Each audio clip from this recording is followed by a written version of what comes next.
Je ne suis personne aux yeux de cette famille. C'est du moins ce qu'ils pensent tous, assis autour de cette table massive en chêne qui trône au milieu de la salle à manger de la demeure familiale à Vichy. L'argenterie brille sous le lustre en cristal. Les verres à vin reflètent la lumière dorée de l'après-midi qui filtre à travers les rideaux de dentelle. Je suis arrivé en retard, volontairement. Personne n'a remarqué mon entrée discrète, et la seule place disponible était celle du bout de table, comme si même la disposition des sièges voulait me rappeler ma position marginale. Romane, tu pourrais au moins faire l'effort d'être ponctuelle pour un jour aussi important, murmure ma tante Élisabeth en me tendant la corbeille de pain, son regard me transperçant comme si j'étais une tache sur sa nappe immaculée. Je ne réponds pas. À quoi bon? Je suis venue uniquement par respect pour grand-père, même s'il n'est plus là pour voir cette mascarade qu'ils osent appeler le repas de la succession. 3 mois qu'il nous a quittés, et c'est la première fois que toute la famille se réunit depuis les funérailles. Non pas par chagrin, mais parce que le notaire a enfin fixé la date pour la lecture du testament. Comme je le disais, poursuit mon cousin Antoine en haussant légèrement la voix pour s'assurer que toute l'attention revienne à lui, les vignobles vont nécessiter des investissements considérables. J'ai déjà pris contact avec plusieurs œnologues de renom. Je l'observe derrière mon verre d'eau. À 34 ans, Antoine a toujours eu cette assurance inébranlable de ceux qui n'ont jamais connu le doute. Sa chemise sur mesure, sa montre ostentatoire, sa façon de passer sa main dans ses cheveux parfaitement coiffés, tout en lui crie l'héritier désigné. Et pour cause, depuis que mon oncle Charles est décédé il y a 10 ans, Antoine est le seul descendant mâle direct du patriarche. « Tu prends les devants, mon fils », approuve ma tante Claudine avec un sourire satisfait. « C'est tout à ton honneur. » Je serre les dents. Grand-père n'est pas encore refroidi dans sa tombe que déjà il se partage dans son empire viticole, ses propriétés, son héritage. Je n'ai jamais été proche de lui, une distance instaurée par la famille elle-même, mais je l'ai toujours respecté. Je me souviens encore de nos rares moments ensemble, quand j'étais petite, avant que ma mère ne soit progressivement écartée des réunions familiales pour des raisons que personne n'a jamais clairement expliquées. « Maître Beaumont ne devrait plus tarder », annonce mon oncle Gérard en consultant sa montre. « J'espère que nous pourrons en finir rapidement avec ces formalités. » Des formalités. Voilà comment ils perçoivent la dernière volonté de grand-père. Une simple formalité administrative avant de mettre la main sur ce qu'ils considèrent déjà comme leur dû. Je regarde autour de moi, ces visages que je connais depuis toujours, mais qui m'ont toujours semblé étrangers. 12 personnes attablées, et pas une ne m'adresse réellement la parole, à part pour des banalités forcées. La sonnette retentit, et Marthe, la gouvernante qui a servi grand-père pendant plus de 40 ans, s'empresse d'aller ouvrir. Le silence s'installe, presque solennel, seulement perturbé par le tintement des couverts contre la porcelaine fine. « Mais enfin, maître », intervient mon oncle Gérard, « nous sommes réunis pour le testament, pas pour une mise en scène théâtrale. Pourquoi ne pas procéder comme prévu ?» Le notaire le fixe par-dessus ses lunettes avec une fermeté que je ne lui connaissais pas. « Parce que, monsieur Devereux, votre père était très clair sur ce point, et en tant qu'exécuteur testamentaire, je me dois de respecter ses volontés. Je ne peux m'empêcher de ressentir une certaine satisfaction devant l'expression contrariée de mon oncle. Pour une fois, quelqu'un tient tête à cette famille qui croit tout contrôler. « Qui souhaite l'ouvrir ?» demande maître Beaumont. Un silence gêné s'installe. Je regarde autour de la table. Personne ne bouge, comme si cette lettre était soudain devenue radioactive. « Dans ce cas, » poursuit le notaire, « je vais m'en charger. » Ses doigts décachettent soigneusement l'enveloppe. J'observe chaque visage. L'impatience d'Antoine, l'anxiété mal dissimulée de ma tante Élisabeth, la curiosité de mes cousines. Seule Marthe, debout près du buffet, semble parfaitement sereine, presque. Préparée. Le notaire déplie lentement plusieurs feuillets. Je remarque immédiatement l'écriture de grand-père, cette calligraphie élégante et assurée qui n'appartenait qu'à lui. Mon cœur se serre en reconnaissant ses courbes familières. Il ajoute à la lettre plusieurs documents officiels qu'il examine rapidement avant de prendre une profonde inspiration. Je vais vous lire cette lettre dans son intégralité, comme me l'a demandé monsieur Devereux. Il commence sa lecture et la voix de grand-père semble soudain emplir la pièce, comme s'il était parmi nous. Si vous lisez ces mots, c'est que je ne suis plus de ce monde. Aujourd'hui, il est temps que la vérité soit enfin révélée. Une vérité que j'ai tue trop longtemps, par lâcheté peut-être, ou par crainte de détruire ce que j'avais mis tant d'années à construire. Je sens tous les regards se croiser, interrogateurs. De quelle vérité parle-t-il ? Il y a 40 ans, j'ai commis une injustice. J'ai renié mon propre fils, Thomas, lorsqu'il a choisi d'épouser une femme que je jugeais indigne de notre nom. Ce fils, que vous avez tous connu comme un cousin éloigné qui aurait disparu à l'étranger, était en réalité mon aîné, né de mon premier mariage. Un hoquet de surprise échappe à ma tante Claudine. Je reste immobile, pétrifié. Thomas, le prénom de mon père. Thomas et son épouse Marianne ont eu une fille, ma petite-fille légitime, héritière directe de mon sang et de mon nom. Cet enfant, que j'ai honteusement ignoré pendant des années, avant de tenter maladroitement de me rapprocher d'elle, mérite aujourd'hui de connaître sa véritable place dans cette famille. Je sens une chaleur monter à mes joues, tandis que plusieurs pères Dieu se tournent lentement vers moi. Cet enfant s'appelle Romane Devereux. Le monde s'est arrêté de tourner pendant quelques secondes.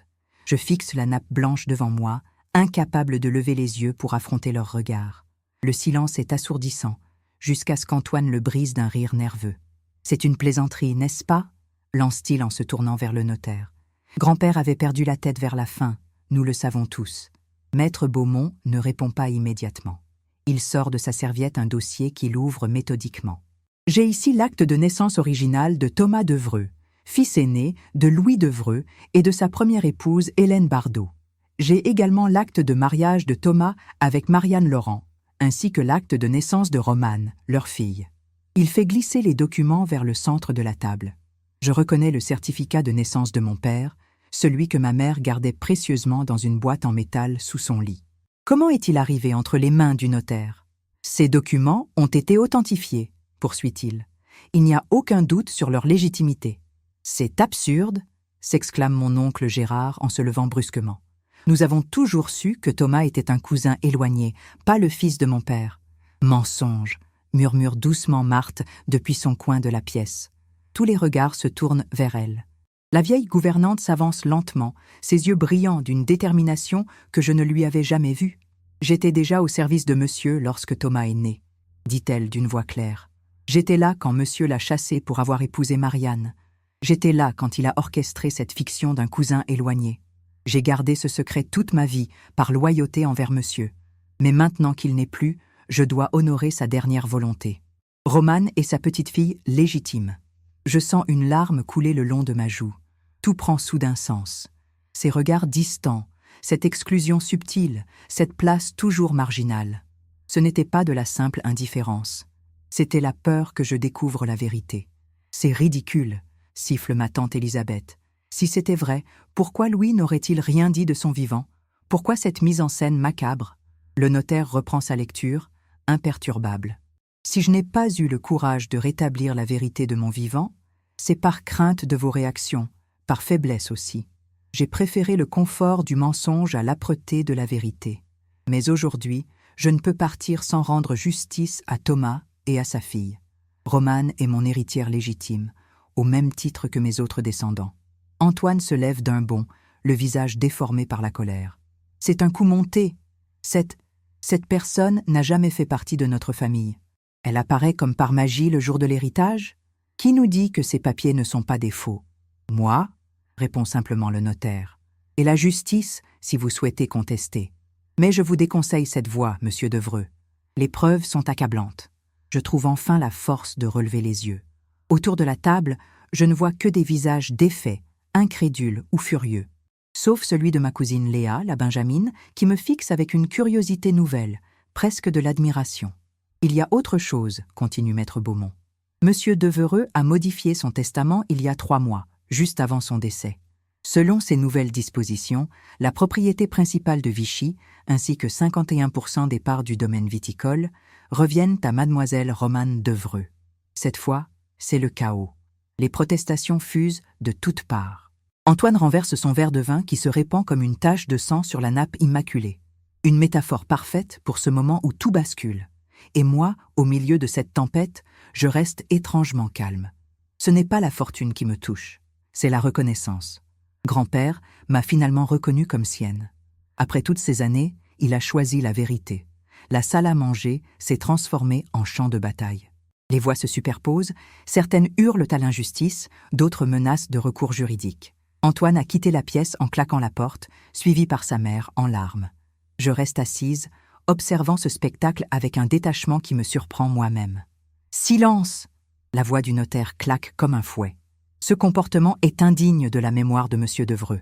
Si vous contestez ses dernières volontés, libre à vous de le faire par les voies légales. Mais sachez que tout est parfaitement en règle. Mon oncle Gérard, le visage cramoisi, pointe un doigt accusateur vers moi. Tu étais au courant, n'est-ce pas? Tu as manipulé un vieil homme diminué pour t'approprier ce qui ne t'appartient pas. Je soutiens son regard pour la première fois de ma vie. Je découvre tout ceci en même temps que vous, mon oncle. Ma mère ne m'a jamais rien dit sur les origines de mon père, si ce n'est qu'il venait d'une famille qui l'avait rejeté. Elle est morte en emportant ce secret. Des mensonges, crache-t-il. Non, intervient Marthe. Romane dit la vérité. Monsieur a voulu la rencontrer plusieurs fois ces dernières années, discrètement. Il regrettait amèrement d'avoir renié son fils. Il m'en parlait souvent, à la fin. Je me souviens alors de ses invitations inexpliquées à prendre le thé, ces après-midi silencieux où grand-père me regardait avec une intensité troublante. Ces moments où il me demandait de lui parler de ma mère, de mon enfance. Je croyais qu'il s'agissait d'une curiosité polie, peut-être même de la pitié. C'était donc de la culpabilité, et peut-être même de l'amour. Il y a une dernière chose, annonce maître Beaumont en sortant une petite clé de sa poche. Cette clé ouvre le bureau personnel de M. Devreux, au premier étage. Il souhaitait, mademoiselle Romane, que vous y alliez seule après cette réunion. Il a laissé quelque chose pour vous. Il me tend la clé que je prends d'une main tremblante. Le métal est froid contre ma paume. C'est insensé, murmure ma tante Élisabeth. Nous n'avons même pas eu le droit d'entrer dans cette pièce depuis son décès. Et elle, ce sont les instructions de M. Devreux, coupe sèchement le notaire. Maintenant, si vous le permettez, nous allons procéder à la lecture du testament proprement dit. Mais je n'écoute déjà plus. La petite clé dans ma main semble peser une tonne. Que peut-il bien y avoir dans ce bureau où personne n'a été admis depuis des années? Quels autres secrets y sont enfermés? Sans un mot, je me lève et quitte la table. Personne ne tente de me retenir. Je gravis lentement le grand escalier de marbre, mes pas résonnant dans le silence de cette demeure qui, d'après ce que je viens d'apprendre, m'appartient désormais en partie. Le couloir du premier étage est plongé dans la pénombre. Je m'arrête devant la porte en bois sombre que j'ai toujours considérée comme interdite. La clé s'insère parfaitement dans la serrure et tourne sans effort, comme si elle avait été huilée récemment. La porte s'ouvre sur une pièce baignée par la lumière dorée du soleil couchant. Le bureau de grand-père est exactement comme je l'imaginais, austère, élégant, intemporel. Des livres anciens tapissent les murs, un globe terrestre trône dans un coin, et derrière l'imposant bureau en acajou, le portrait de mon grand-père me fixe avec une intensité saisissante. Mais ce qui attire immédiatement mon regard, c'est ce qui est posé sur le bureau. Une boîte en bois sculpté, et à côté, une enveloppe avec mon nom écrit de la main de grand-père. Je m'approche lentement, comme dans un rêve. La lettre d'abord, ou la boîte? Mon cœur bat à se rompre, tandis que je saisis l'enveloppe et l'ouvre avec précaution. « Ma chère Romane », commence la lettre. « Quand tu liras ces mots, la vérité aura éclaté au grand jour. Je te demande pardon pour toutes ces années de silence et de lâcheté. » Les larmes brouillent ma vue. Je m'assieds dans le fauteuil de grand-père pour poursuivre ma lecture, comprenant que ma vie ne sera plus jamais la même. Les mots de grand-père dansent devant mes yeux. Chaque phrase comme une révélation. Chaque aveu comme une pièce manquante du puzzle de ma vie. Sa lettre est longue, détaillée, désespérément sincère. Ma chère Romane, quand tu liras ces mots, la vérité aura éclaté au grand jour. Je te demande pardon pour toutes ces années de silence et de lâcheté. J'ai commis l'erreur impardonnable de renier ton père, mon fils aîné, par orgueil et par entêtement. J'ai sacrifié l'amour sur l'autel des convenances et des préjugés d'une autre époque. Thomas, ton père, était un homme d'une intégrité et d'un courage que je n'ai jamais su égaler. Lorsqu'il a choisi d'épouser ta mère, une femme merveilleuse, mais issue d'un milieu que je jugeais alors indigne de notre nom, j'ai réagi avec une cruauté dont j'ai honte aujourd'hui. Je l'ai déshérité, j'ai nié son existence même, le transformant en un lointain cousin dans notre généalogie familiale. C'est Marthe, fidèle Marthe, qui a maintenu le contact avec ta mère en secret. C'est elle qui m'a appris son décès il y a 5 ans.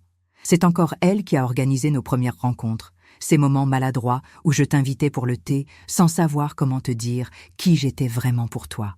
Te voir grandir de loin, à travers les récits de Marthe et nos rares entrevues, a été à la fois une joie et une torture. Tu as hérité de la beauté de ta mère et de l'intelligence de ton père. Mais surtout, tu possèdes cette force tranquille, cette dignité naturelle qui faisait de Thomas un homme à part. Dans la boîte qui accompagne cette lettre, tu trouveras des photographies que j'ai conservées en secret. Ton père enfant, adolescent, jeune homme. Ton père et ta mère le jour de leur mariage. J'y étais, caché derrière un pilier de l'église, incapable d'assumer publiquement mon rôle, mais incapable aussi de manquer cet événement. Et puis toi, bébé, enfant, jeune fille, des photos prises par Marthe ou glanées ici et là, pour que je puisse suivre ta vie malgré la distance que j'avais moi-même imposée. Ma chère petite fille, je ne te demande pas de me pardonner. Je te demande simplement de comprendre que derrière le masque du patriarche inflexible se cachait un homme rongé par le regret. Et si tu le souhaites, fais de cet héritage ce que bon te semble. Il t'appartient de droit, mais plus encore, il t'appartient par le sang et par le cœur. La lettre se termine par une signature tremblante, celle d'un vieil homme au soir de sa vie. Je la repose délicatement sur le bureau et ouvre la boîte en bois sculpté. L'odeur du cèdre s'en échappe, ainsi qu'un parfum plus ancien, celui du temps qui passe. La première photographie me coupe le souffle. Mon père, adolescent, le même sourire que celui que je vois dans mon miroir, les mêmes yeux rieurs. Je n'avais que 3 ans quand il est mort, et ma mère n'avait conservé que très peu de photos de lui. Chaque image est une découverte, un trésor inestimable. Puis vient une photo de mariage. Ma mère, rayonnante dans une simple robe blanche, au bras de mon père. Et là, en arrière-plan, presque dissimulé dans l'ombre d'un pilier comme il l'écrivait, je distingue le profil de grand-père. Il était là, témoin secret d'un bonheur qu'il avait condamné. Les larmes coulent librement sur mes joues maintenant. Je ne les essuie pas. Elles sont nécessaires, purificatrices. Chaque goutte emporte avec elle un peu de la confusion, de la colère, de l'incompréhension qui m'ont habité toute ma vie. Au fond de la boîte, sous les documents légaux, je découvre un petit carnet relié de cuir usé, le journal intime de grand-père. Je l'ouvre avec précaution, comme on manipulerait une relique fragile. 10 avril 2015. J'ai vu Romane aujourd'hui. Elle ressemble tellement à Thomas que c'en est douloureux. Même façon de pencher légèrement la tête quand elle réfléchit. Même froncement de sourcils quand elle n'est pas convaincue. Je voudrais lui dire la vérité, mais les mots restent coincés dans ma gorge. Je ne peux continuer la lecture pour l'instant. C'est trop d'émotions, trop de révélations en si peu de temps. Je replace soigneusement le journal dans la boîte et me lève. Debout, face à la fenêtre, j'observe le domaine qui s'étend à perte de vue. Les vignes ondulent doucement sous la brise du soir, dorées par le soleil couchant. Tout cela m'appartient désormais. Non pas comme un butin arraché à une famille hostile, mais comme un héritage légitime, le lien tangible avec mes racines. Un léger coup à la porte me fait sursauter. Je me retourne pour voir maître Beaumont entrer discrètement. « Pardonnez-moi de vous déranger, mademoiselle Devreux, dit-il avec une déférence nouvelle. La lecture du testament est terminée. Votre famille, les autres membres de votre famille ont quitté la demeure. Seule madame Marthe est restée. Merci, maître, je réponds, surprise par la fermeté de ma propre voix. Pourriez-vous me dire comment cette lettre est arrivée entre vos mains? Il s'approche, visiblement plus à l'aise maintenant que nous sommes seuls. Votre grand-père me l'a confiée 1 semaine avant son décès. Il savait que la fin était proche et voulait s'assurer que justice serait faite. Il craignait certaines manœuvres de la part de certains membres de la famille. Antoine, je murmure. Entre autres, confirme-t-il avec un hochement de tête diplomatique. Votre grand-père était parfaitement lucide jusqu'à la fin, contrairement à ce que certains pourraient le prétendre. Il a modifié son testament en toute connaissance de cause, avec 2 médecins comme témoins pour attester de sa pleine capacité mentale. Je souris faiblement. Grand-père avait tout prévu, jusqu'aux contestations prévisibles d'Antoine et des autres. Qu'avez-vous l'intention de faire maintenant ? Me demande doucement le notaire. La question me prend au dépourvu. Je n'ai pas eu le temps d'y réfléchir, emporté par le tourbillon des événements. Que vais-je faire de cette fortune soudaine, de ces responsabilités, de ce nom qui est désormais officiellement le mien ? Je ne sais pas encore, j'admets, mais je ne laisserai pas tomber l'héritage de grand-père. Pas seulement les biens matériels, mais ce qu'il représentait, ce qu'il a construit. Votre grand-père serait fier d'entendre cela, dit-il avec un sourire approbateur. Si vous me permettez un conseil, prenez votre temps. Les décisions importantes ne doivent jamais être précipitées. J'acquiesce, reconnaissante pour ces paroles sensées.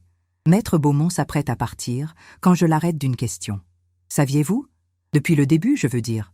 Sur mon père. Sur moi? Il s'incline légèrement et me laisse seule dans ce bureau chargé d'histoire et de secrets. Je m'assieds à nouveau dans le fauteuil de grand-père, caressant distraitement le bois poli des accoudoirs où ses mains se sont posées des milliers de fois. La porte s'ouvre à nouveau, doucement. C'est Marthe cette fois, portant un plateau avec une théière fumante et 2 tasses. J'ai pensé que vous auriez besoin d'un peu de réconfort, mademoiselle Romane, dit-elle en posant le plateau sur une petite table. Merci, Marthe, je réponds avec gratitude. Et merci pour tout ce que vous avez fait. Grand-père m'a écrit que c'est vous qui avez maintenu le contact avec ma mère toutes ces années. Elle hoche la tête, ses yeux brillants de larmes contenues. Votre mère était une femme extraordinaire. Elle ne méritait pas la façon dont cette famille l'a traitée, ni vous non plus. Pourquoi n'avoir rien dit plus tôt? Je demande sans reproche, juste par besoin de comprendre. Ce n'était pas à moi de révéler ses secrets, répond-elle simplement. Et puis, monsieur avait besoin de temps. Le remords est venu lentement, comme toutes les prises de conscience importantes. Elle verse le thé dans les 2 tasses et m'en tend une. Le parfum délicat de bergamote emplit la pièce. C'est le thé préféré de grand-père, celui que nous partagions lors de nos rencontres silencieuses. Que vont-ils faire d'après vous? Je demande en songeant à Antoine et aux autres. Contester le testament? Sans doute, soupire Marthe. Monsieur Antoine en particulier ne renoncera pas facilement. Mais votre grand-père a tout prévu. Les preuves sont irréfutables et Maître Beaumont est un excellent notaire. Nous buvons notre thé en silence, confortablement installés dans cette pièce qui a été le témoin de tant de décisions, de remords, d'espoir. Par la fenêtre, je vois le jardin s'assombrir doucement alors que le soleil disparaît derrière les collines. « Allez-vous rester ici ?» demande finalement Marthe. Dans cette maison, la question me surprend, mais je réalise que je connais déjà la réponse. Oui, au moins pour un temps. J'ai besoin de comprendre d'où je viens, qui était vraiment mon père, qui était grand-père au-delà du personnage qu'il présentait au monde. C'est une sage décision, approuve-t-elle. Et sachez que je reste à votre service, aussi longtemps que vous le souhaiterez. Je ne vous considère pas comme une employée, Marthe, je réponds avec émotion. Vous êtes le dernier lien vivant avec mon père, avec ma mère, avec grand-père. Vous êtes la mémoire de cette famille. Elle sourit, touchée, et se lève pour reprendre le plateau. Reposez-vous, mademoiselle. Demain sera un autre jour, le premier de votre nouvelle vie. Après son départ, je retourne à la boîte de souvenirs. Je reprends le journal intime et me laisse absorber par les confessions de grand-père. Page après page, je découvre un homme complexe, tiraillé entre les conventions de son époque et les élans de son cœur. Un homme qui a commis une erreur terrible et qui a passé le reste de sa vie à la regretter. La nuit est tombée quand je referme enfin le journal. Je me sens étrangement apaisée. La colère que j'aurais pu ressentir s'est dissoute dans la compréhension. Nous sommes tous faillibles, tous capables d'erreurs monumentales par orgueil ou par peur. Je range soigneusement les photographies et les documents dans la boîte, la referme et la serre contre mon cœur. Puis, je me dirige vers la porte, éteignant la lampe derrière moi. Le bureau plonge dans l'obscurité, mais il ne me semble plus hostile ou interdit. C'est désormais un lieu de mémoire, de réconciliation. Dans le couloir silencieux, je m'arrête un instant devant le grand portrait de famille accroché au mur. Tout s'y figure. Oncle, tante, cousin, cousine, grand-père au centre, patriarche incontesté. Je n'y suis pas, bien sûr, ni mon père, ni ma mère.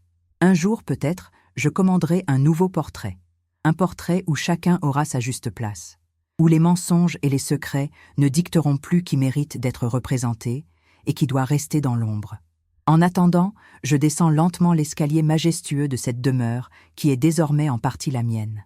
Non pas comme une étrangère ou une usurpatrice, mais comme l'héritière légitime de Louis d'Evreux, comme la fille de Thomas, comme une femme qui, après avoir longtemps cherché sa place dans le monde, a enfin trouvé ses racines. Dehors, la nuit est claire et étoilée. Je m'avance dans le jardin et lève les yeux vers le ciel. Quelque part, au-delà des étoiles, je veux croire que mon père et ma mère veillent sur moi.